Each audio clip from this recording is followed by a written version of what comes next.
거짓을 버리고 참 진리로 돌아오라. 14번째 시간이 되겠습니다. 오늘은 26년 3월 22일입니다. 본문은 마태복음 13장 47절에서 50절 하고 누가복음 5장 1절에서 11절이 되겠습니다. 제목으로는 성도와 불신자들은 세상의 맨 마지막 날 천국과 지옥으로 갈라진다. 자, 지난주 요약을 해보겠습니다. 사람은 딱 두 가지 종류의 사람이 있죠. 복이 있는 사람과 복이 없는 사람. 그 사람들을 한쪽은 선한 사람이라 그러고 한쪽은 악한 사람이라 그럽니다. 그럼 이 기준이 어디서부터 갈라지느냐? 생각에서부터 갈라진다 그랬죠. 그리고 생각한 것에 그대로 서 있고 거기에 머물러 있는 사람, 그러한 사람은 주로 지식을 갈망하는 사람이다 라고 그랬어요. 그래서 지식은 맨 마지막 날 심판을 받고 지옥에 간다. 또 복 있는 사람은 하나님의 말씀을 생각하죠. 그리고 그 말씀을 받아들이고 그 말씀 위에 서 있고 말씀 안에 거주합니다. 그래서 이 사람은 말씀을 갈망하고 마찬가지로 세상 맨 마지막 날 어떻게 될까요? 세상의 맨 마지막 날 부활로 갈라지죠. 세상의 맨 마지막 날 심판이 있고 부활이 있습니다. 그래서 하나님을 믿지 않는 악한 사람들은 이 땅에 심판을 받고 지옥으로 들어가고 계시록 20장 13절을 읽어보겠습니다. 바다가 그 가운데서 죽은 자들을 내주고 또 사망과 음부도 그 가운데서 죽은 자들을 내주매. 그러니까 이미 죽어있는 사람들을 언제 내준다는 거죠? 시간적으로? 그렇죠. 맨 마지막 날이라고 하는 거죠. 그래서 맨 마지막 날 각 사람이 자기의 행위대로 심판을 받는다라는 거예요. 그리고 연이어서 14절에는 사망과 음부도 불못에 던져지니 이것은 둘째 사망 곧 불못이다 라고 그랬어요. 그래서 사망과 음부도 같이 말하자면 오만한 자들은 여호와께 인정을 받지 못하고 하나님에게 심판을 받는다 그랬죠. 심판을 받고 불못으로 들어간다 라고 그랬어요. 그리고 복 있는 사람은 하나님의 말씀을 즐거워하고 이 영적인 사람이 되는 거죠. 그리고 이 선은 이 세상에서 말하는 선이 아니라 하나님에게 있는 것을 받아들인 사람은 선하다라고 인정하는 거예요. 그래서 그러한 사람들은 세상의 맨 마지막 날 부활을 하고 천국으로 간다라는 내용이에요. 그때가 바로 진정으로 거듭나는 날짜죠. 그리고 이쪽에는 심판을 받는 날은 거듭 사망하는 날이라고 표현되어 있어요. 그래서 둘째 사망이죠. 거듭 사망이라는 말은 정확하게는 없지만 둘째 사망을 거듭 사망이다라고 두 번째라는 거죠. 그래서 거듭 사망이라고 표현했고 여기서는 거듭남은 이 땅에서 한번 태어나고 이 땅의 아버지로부터 태어나고 하나님 아버지로부터 두 번째 태어나는 것이 거듭나는 거다라고 그랬어요. 그래서 첫째 부활에 참여하는 자들은 복이 있고 그랬죠. 그래서 시편에서 복 있는 사람은 그런데 이 복이 바로 첫째 부활에 참여하는 복을 말하는 거예요. 그래서 이 복이 있는 사람들은 둘째 사망이 다스리는 권세가 없다라고 그랬어요. 그러니까 한 번은 죽는데 두 번은 죽지 않는다라는 거예요. 두 번 죽지 않는 거는 태어나서 두 번 태어나고 두 번 죽으면 결국은 띠따공이죠. 그런데 한 번 죽은 사람은 두 번째 태어났으니까 영원히 사는 거죠. 그래서 그러면 뭘 하고 있느냐? 그들은 하나님과 그리스도의 제사장이 되고 1000년 동안 그리스도와 더불어 왕노릇한다라고 그랬어요. 그래서 이 1000년이라는 것이 그냥 단순한 숫자의 1000년이 불과한 것이 아니라 영원한 것을 비유하는 말이다라고 그랬죠. 그래서 영생을 얻는다라는 말이 천년만 산다라면 영생을 얻는다라는 말이 거짓말이 되는 거죠. 그래서 천년 동안 왕노릇 한다라는 것은 이 천년은 오랜 세월 동안 이런 뜻이에요.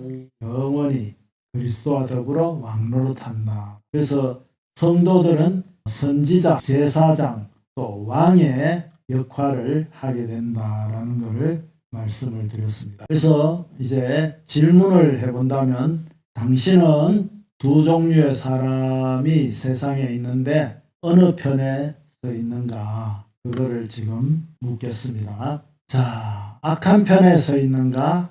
하나님의 선에 서 있는가? 그 갈라지는 것이 생각에서부터 갈라진다 그랬죠.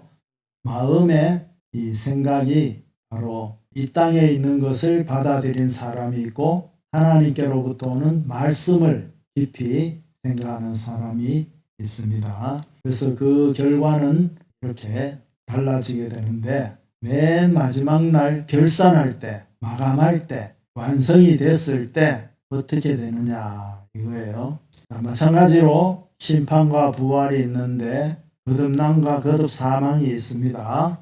그런데 어디에 서 있는가를 살펴보시기 바랍니다. 계시록 6장과 7장에는 두 종류의 사람이 한쪽에 서 있을 수밖에 없어요. 두 쪽에, 양쪽에 다리를 걸쳐서 설 수는 없거든요. 그래서 한쪽의 사람들은 어떻게 표현되어 있느냐. 계시록 6장 16절 산들과 바위에게 말하되 우리 위에 떨어져 보좌에 앉으신 이의 얼굴에서와 그 어린 양의 진노에서 우리를 가리라. 엄청난 심판의 날이 왔어요. 그래서 그 사람들은 산과 바위에게 말을 하는 거예요. 어떻게? 우리 위에 떨어져서 산이 우리를 덮쳐서 바위가 우리를 덮쳐서 그러면 우리가 어떻게 돼요? 산산조각이 나겠죠. 압사되겠죠. 그걸 지옥으로 들어가서 지옥으로 들어가게 되는 거예요. 그런데 보좌에 앉으신 이의 얼굴에서와 그 어린 양의 진노에서 우리를 가리라. 우리를 덮어주라 이 말이에요. 너무 무서우니까 차라리 저 바위나 저 산이 우리를 덮고 있는 것이 더 편할 수 있겠다라는 그런 마음이 들겠죠. 그 정도의 심판이다라는 거예요. 그들의 진노의 큰 날이 이르렀으니 이 큰 날은 세상에서 가장 큰 재앙이죠. 마지막 날은 세상이 창조된 이후로 후무한 그러한 날이에요. 그래서 가장 큰 날이 이르렀다 그랬어요. 그랬으니까 누가 능히 서리요. 가장 진노의 큰 날이 이르렀는데 누가 어린 양의 또 보좌에 앉으신 이의 앞에 설 수 있겠느냐. 하나님의 놀라운 은혜를 받아들이지 않아서 의인의 모임에 들어가지 못하고 심판을 받게 되는데 그 심판을 견디지 못한다. 견딘다라는 것은 그거를 능가하는 힘이 있는 거죠.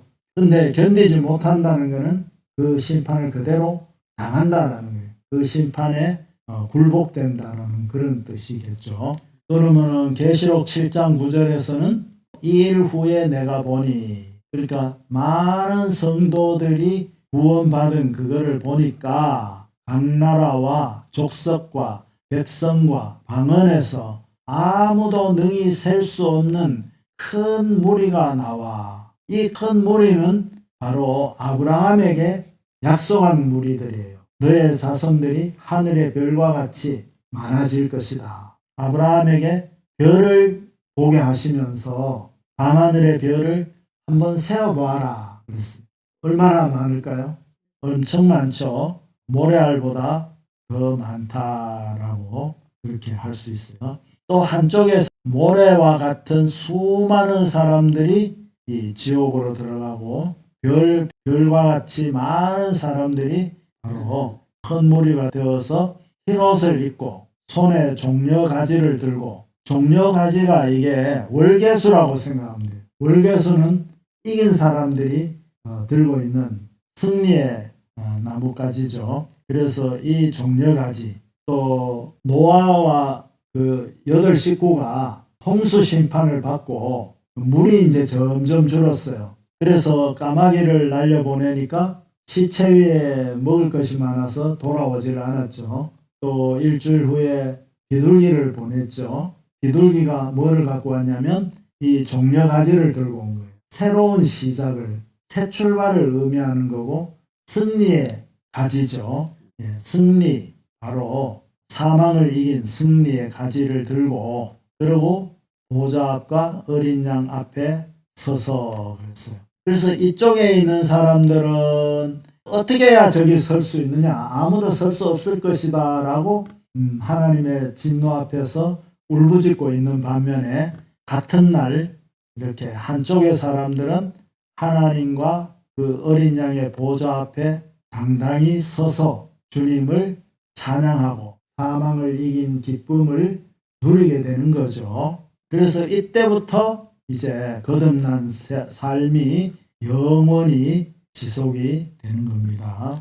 이 그림에서 반복적으로 이렇게 많은 내용들이 맨 마지막 날 묘사하거나 맨 마지막 날 이루어지는 것이다 라고 그랬죠. 그러면은 이 시편에 있는 이 말씀에 따라서 봤을 때 맨 마지막 날은 의인들이 어떻게 돼요? 의인들의 모임에 들어간다라는 거죠. 의인들의 모임. 그걸 다른 말로 하면 장자의 모임이죠. 장자의 모임을 다른 말로 하면 뭐라 할까요? 첫 열매의 모임이죠. 첫 열매는 바로 예수께서 첫 열매이시고 성도들이 첫 열매 안으로 들어간 첫 열매가 되는 거죠. 같은 지체가 되는 거죠. 그래서 맨 마지막 날 거처가 완성됐을 때 주님의 보좌 앞에 선다라는 것. 이걸 다 기록하려면 칸이 모자라요. 그래서 어린 양과 그 보좌 앞에 서는 날이다 라고도 표현할 수 있겠죠. 시온산에 서는 날이다 라고도 표현할 수 있고요. 해를 옷 입은 여인이 되는 날이다 라고도 표현을 할 수가 있습니다. 오늘부터는 또 똑같은 내용을 좀 더 세분해서 자세하게 말씀을 드리도록 하겠습니다. 그래서 하나님의 사역은 마태복음 13장 47절 이하에 보면 지난번에도 나눴습니다만 천국 비유 중에 그물 비유가 있습니다. 그 그물 비유에 대한 내용을 읽고 나누도록 하겠습니다. 마태복음 13장 47절 천국은 마치 바다에 치고 각종 물고기를 모으는 그물과 같으니 그랬어요. 천국은 마치 그랬어요. 천국에 들어가는 비유이죠. 비유. 천국은 마치 그랬어요. 이것은 바로 이 내용과 유사한 내용을 설명을 하는 거죠. 천국은 눈에 보이지 않잖아요. 천국은 현재 감지가 될 수가 없기 때문에 이 땅에 있는 비유를 가지고 하는 거예요. 그런데 이 땅에서 비유를 했는데 바다를 가지고 했어요. 바다가 뭘까요? 말 그대로 바다인데 이 바다는 어떤 걸 의미하냐면 바로 생명이 없는 사망의 바다를 표현하고 있어요. 그래서 이 사망의 바다니까 이 안에서 많은 물고기들이 살고 있어요. 물고기들은 이 바다에서 벗어날 수가 없어요. 뛰어봤자 벼룩이다라는 것처럼 날치가 날아봤자 다시 바다로 떨어지죠. 또 바닷가에 좀 나왔다가 다시 들어갈 수밖에 없는 그런 곳이에요. 그래서 이 바다에 각종 물고기를 모는 그물과 같다라고 그랬는데 이 각종 물고기는 바로 사람이죠. 사람. 바닷속에 너희들이 저 바다에 있는 사람과 같아. 저 바다에 있는 물고기와 같아. 그 말이에요. 그래서 그물을 이제 어부가 치면 어떻게 돼요? 가득히 담아가지고 물가로 끌어내죠. 그리고 좋은 것은 그릇에 담아서 하고요. 또 못된 것, 나쁜 거는 내버린다라고 그랬어요. 그래서 이 그물에 가득함에라는 말이 이게 플레로라는 말인데 충만하다라는 뜻이 있어요. 가득히 채우다라는 뜻이 있어요. 그리고 좋은 것은 선하고 아름답고 고상한 이런 뜻이 있죠. 그런데 이거를 끌어내고 그랬죠. 물가로 끌어내는 거죠. 물가로 끌어내는 것이 이제 강제로 끌어올리는 거예요. 물고기들은 그걸 원치 않아요. 그런데 마지막 날이 되면 강제로 끌어올려서 이렇게 한쪽에는 이제 천국으로 가고 한쪽으로는 지옥으로 간다라는 걸 설명하고 있어요. 세상 끝에도 이러하리라 그랬죠. 그래서 천사들이 와서 의인 중에서 악인을 갈라내어 불에 던져 넣는다라고 했고요. 그 사람들은 거기서 울며 이를 갈게 된다라고. 자, 그래서 이 바다가 바로 하나님이 우리에게 깨달으라고 준 바로 비유예요. 바다는 어떤 곳이냐? 이 세상을 나타내요. 바다는 세상. 사람이 살고 있는 세상. 사람이 살고 있는 터전이죠. 그래서 여기에 사는 동안 어떤 물고기는 이제 천국으로 가고 어떤 물고기는 지옥으로 간다라는 것을 설명하는 거예요. 그러면 언제 그런 일이 있느냐? 세상의 맨 마지막 날, 세상의 맨 마지막 날 이제 심판이 있고 죽었던 사람들의 부활이 있는 거죠. 그래서 세상의 맨 마지막 날이 이제 세상의 심판과 성도들의 부활이 있는데 어떤 일이 있느냐? 이때를 알 수 있는 게 뭐예요? 가득 차매라는 거예요. 그물에 가득 차야 끌어올리는 거예요. 그물이 가득 안 차면 끌어올리지 않는다는 거죠. 그러니까 한쪽은 죄가 가득 차고 한쪽은 의가 가득 차는 걸 말해요. 그래서 여기서는 죄인이 가득 차고 여기에는 의인이 가득 차는 걸 말해요. 의인이 어떻게 되죠? 복음을 전하는 걸 말하죠. 베드로에게 나를 따라오너라. 내가 너희로 사람을 낚는 어부가 되게 하리라. 그래서 물고기를 낚아 올리는 것에 대한 비유로 네가 물고기를 잡아 올리는 것처럼 사람을 낚아서 의인을 복음으로 낚아서 하나님의 나라에 올려라. 이런 뜻이 되겠죠.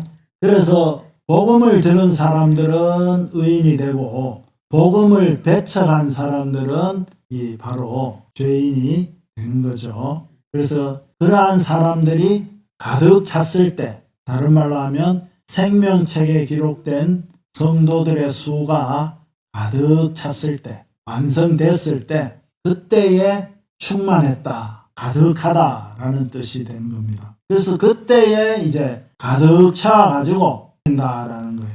좋은 거는 천국으로, 나쁜 물고기는 바로 지옥으로 간다라는 거예요. 그래서 그릇이 무엇이냐? 그릇은 뭐를 담고 있어요? 육체를 담고 있고, 정신을 담고 있고, 혼을 담고 있고, 영을 담고 있죠. 그래서 영혼을 담는 그릇이 바로 예수 그리스도의 몸이죠. 성도들을 담고 있는 예수 그리스도는 성전이고 성도들이 바로 성전인 거죠. 그래서 이 그릇 안으로 담긴 사람들은 천국에 가는 겁니다. 그래서 그 그릇에 담지 않고 내버린 사람들은 어떻게 해요? 이 물고기들을 바다에서 끌어내면 죽죠. 육신이 죽은 사람들이 첫 번째 죽은 거고, 두 번째 지옥으로 끌어내는 게, 맨 마지막 날 끌어내는 게 둘째 사망이 되는 거예요. 그럼 여기에 있는 의의 사람들은 이 세상에서 생명을 얻고 살다가 잠자는 자가 되죠. 이 잠자는 자가 첫 번째 사망을 당한 자들이에요. 그런데 이 물고기들을 끌어올리면 바로 어떻게 돼요? 새로운 생명을 얻어서 두 번째 생명을 얻는 거죠. 이것이 바로 그물 비유에 대한 내용입니다. 그래서 세상 끝이 이제 언제냐? 세상 끝은 바로 세상을 마감하는 날이에요. 완성하는 날이에요. 그럼 끝은 더 이상이 없어요. 어떻게 돼요? 이 세상은 패해지겠죠. 패해져. 없어지는 거예요. 패함을 당합니다. 천사들이 와서 데려가죠. 이 물고기들을 바다에서 다 이 그물로 끌어올린다는 것은 바로 천사들이 와가지고 사방에서 하늘 이 끝에서 땅 저 끝까지 모든 사람들을 다 이제 천사들이 마지막 날 순식간에 끌어올리는 겁니다. 그래서 그거를 또 이렇게 그림을 그려보면 이 좋은 물고기와 나쁜 물고기가 있어요. 근데 당신은 어느 쪽에 서 있는가? 이 같은 물고기처럼 보이지만 하나는 앞에서 봤을 때 말씀을 먹는 사람들이에요. 하나는 지식을 먹는 사람들이죠. 이 지식나무가 있죠. 지식나무. 이 지식나무의 열매를 맺는 사람들. 이 사람들은 생명나무의 열매를 맺죠. 생명나무. 제가 그림을 사람을 그렸네요. 생명나무. 이 생명나무의 열매를 먹는 사람들이에요. 바로 이 생명나무는 하나님이 갖고 계신 생명이죠. 말씀을 먹는 사람들. 그래서 이 두 가지로 갈라지는데 한쪽은 세상의 맨 마지막 날, 결산하는 날, 마감하는 날, 완성이 될 때 풀무불로 들어가는 거예요. 그렇죠. 갈라져서 지식을 먹고 사는 사람들은 거듭 사망을 합니다. 마찬가지로 그들이 서 있는 곳은 이 땅 위에 지옥에 들어가 있는 거죠. 또 좋은 물고기, 하나님의 말씀을 먹는 물고기들은 거듭나서 하나님의 보좌 앞에 흰옷을 입고 서서 승리의 기쁨을 누리는 거죠.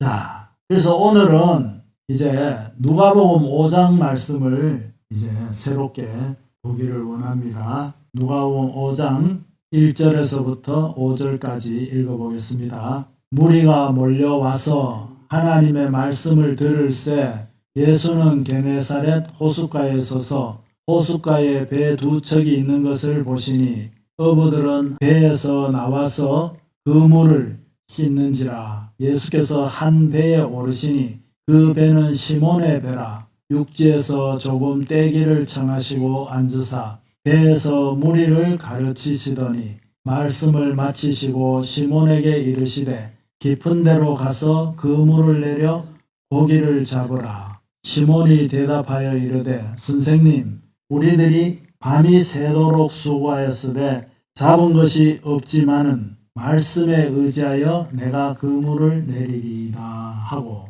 6절부터 11절까지 또 읽겠습니다. 그렇게 하니 고기를 잡은 것이 심히 많아 그물이 찢어지는지라. 이에 다른 배에 있는 동무들에게 손짓하여 와서 도와달라 하니 그들이 와서 두 배의 채움에 잠기게 되었더라. 시몬 베드로가 이를 보고 예수의 무릎 아래에 엎드려 이르되 주여 나를 떠나소서 나는 죄인이로소이다 하니 이는 자기 및 자기와 함께 있는 모든 사람이 고기 잡힌 것으로 말미암아 놀라고 세베대의 아들로서 시몬의 동업자인 야고보와 요한도 놀랐습니다. 예수께서 시몬에게 이르시되 무서워 말라. 이제 후로는 네가 사람을 취하리라 하시니 그들이 배들을 육지에 대고 모든 것을 버려두고 예수를 따르니라. 여기에는 양쪽 배가 두 척이 있죠.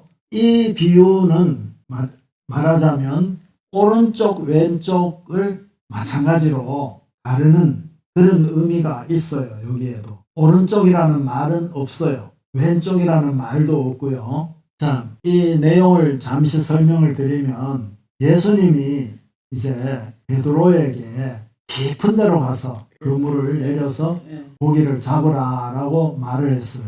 그때 베드로는 우리가 밤새도록 고생해서 한 마리도 못 잡았는데 선생님이 그렇게 말씀하시니까 우리가 말씀에 의지해서 그물을 내리겠습니다 라고 순종하고 가서 그물을 내렸더니 고기가 엄청 많이 잡혀서 혼자서는 감당을 못해서 동무에게 불러서 2배에다가 가득히 채워가지고 돌아왔다라는 내용이에요. 그래서 베드로가 너무 놀라서 주님, 나를 떠나십시오. 나는 죄인입니다. 나와 같이 의로운 분이 있어서는 안 되는 그런 악한 사람입니다. 라고 고백을 했어요. 그래서 나를 따라오너라. 이제부터는 네가 사람을 취하리라. 물고기를 취하는 게 아니라 사람을 물고기 취하듯이, 자, 그렇게 해서 이제 그 내용을 베드로의 순종으로 이거를 많이 가르쳐요. 베드로가 이렇게 순종하니까 고기를 많이 잡았다. 그래서 당신들도 예수님의 말씀에 순종해야 된다. 그래서 그런 포커스를 많이 설명을 하는데, 물론 그런 내용이 틀린 건 아니에요. 그런데 여기에서는 중요한 내용이 또 숨어져 있는데, 오늘은 마찬가지로 성경에서 꼭 말하려고 하는 내용, 그게 뭐냐 이거예요. 그것이 바로 바다에서 그물을 내려서 물고기를 잡는, 아까 그 비유와 똑같은 내용이 여기에도 들어있다라는 거예요. 자, 어떤 부분이 그러있냐 라면은 바다가 뭐냐면 이 바다는 세상을 말해요. 세상. 그래서 이 세상에 살고 있는 두 종류의 사람이 있어요. 두 종류의 사람이 있는데, 세상에 사는 모든 사람들은 밤에 속해 있어요. 밤에 속해 있다라는 게 뭘까요? 어두움의 자식들이라는 거죠. 죄의 종로로 타고 있고 율법에 매여 있고 사망의 그늘에 놓여 있는 거예요. 예. 그래서 모든 사람이 아담의 범죄로 말미암아서, 한 사람의 범죄로 말미암아 사망의 왕노로 타는 이 사망의 바다에 다 빠져 있어요. 그런데 이 사망의 바다에서 건져내는 것이 복음이죠.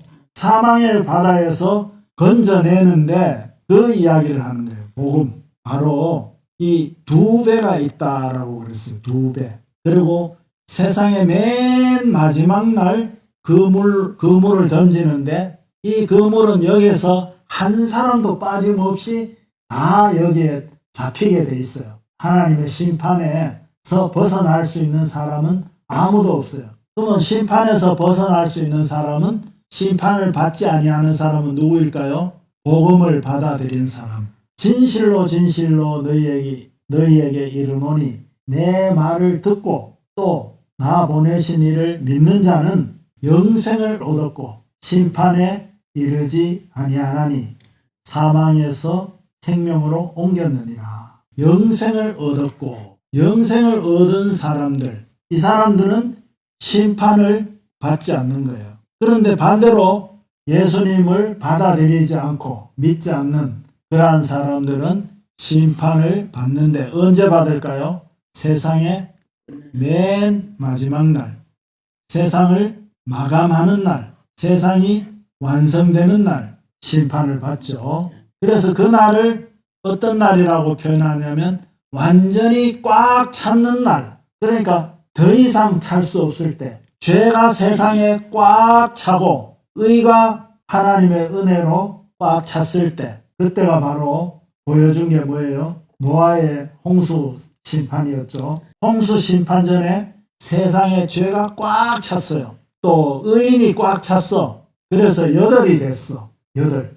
새로운 출발을 하게 된 거죠. 그래서 이 노아의 홍수가 온 것처럼 꽉 차야 되는 거예요. 여기에 완성이 됐다는 거예요. 꽉 찼다라는 거는 완성이 된 걸 말하죠. 그래서 이제 이 잡혔다라는, 여기 보면 이는 자기 및 자기와 함께 있는 모든 사람이 복이 잡힌 것으로 말미암아 놀라고 그랬는데, 이 잡힌 이 말이 헬라어로는 임신과 연관이 있어요. 잡혔다라는 말이 쉴람바노. 이 쉴람바노는 붙잡다, 포획하다, 임신하다, 돕다라는 뜻이 있어요. 그런데 임신이 들어가 있어요. 그래서 이 놀라운 요 임신이 들어가 있는 요 말이 그냥 들어가 있는 게 아니라 바로 이 임신이라는 것이 중요한 요소예요. 이 잡히기 전의 상태가 임신되어 있는 상태다라는 거예요. 어떤 임신? 바로 하나님의 사람으로 임신되어 있다가 여기서 딱 나오면 뭐예요? 탄생이에요, 탄생.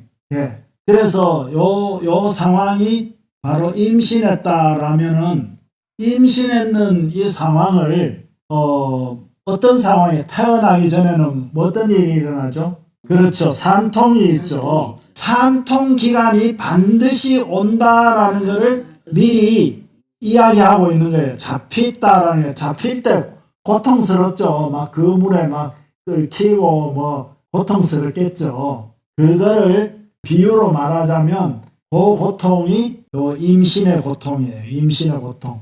산통이 와요. 산통이 뭘까요? 환난이라고 표현되어 있죠. 환난, 재난, 고난의 시기예요. 그래서 요거를 그리스도의 남은 고난이다라고 그랬고, 요한은 나도 이 환난에 참여하는 자다라고 그랬어요. 그래서 모든 성도들은 이 고난 이후에 이 환난을 겪게 돼 있고, 세상 마지막에는 반드시 고난이 와요. 재난이 오는데 그 재난의 시작이다라는 것이 산통의 시작이다라고 표현되어 있는 겁니다. 그렇죠. 이제 임신했으니까 아기를 낳을 때가 다 왔다라는 것을 알려주는 거죠. 그래서 고난이 오면 우리가 거듭날 때가 다 됐구나, 태어날 때가 다 됐구나 라고 생각할 수 있는 거죠. 병아리가 태어나기 전에 임신기간이고 그 깨어질 때가 다 됐다라는 것을 알려주는 거예요. 그래서 이 두 물고기가 있는데 운명의 날이 이제 다가온 거예요. 이제 임신의 날이 다 됐죠. 물고기가 가득 차면 어떻게 될까요? 바로 임신, 산통기간이 끝나는 날이 다가오죠. 그걸 충만한다라고 그랬죠. 잡혀있는 그 사람들이 다 이제 차면, 성도들의 수가 다 차면, 복음이 땅끝까지 다 증거되면, 그래서 믿는 사람들의 숫자가 다 들어왔을 때 세상의 맨 마지막 날이 된다라는 거예요. 죄가 꽉 차고 그리고 의가 완성이 됐을 때 그때의 마지막 날이 온다라는 거예요. 마찬가지로 두 배가 있는데 한쪽 배에는 의인들을 담고 한쪽 배에는 죄인들을 담아서 육지로 끌어올리는 거예요. 그래서 두 배가 거기에 있는 거예요. 그래서 갈라져서 한쪽의 사람들은 거듭나고 한쪽의 사람들은 거듭 사망을 해서 지옥으로 들어가고 심판을 받고, 한쪽의 사람들은 주님의 그릇 안으로 들어가고 부활하여 영생을 가지게 된다. 그걸 다른 말로 하면 천국 복을 얻는다라는 거죠.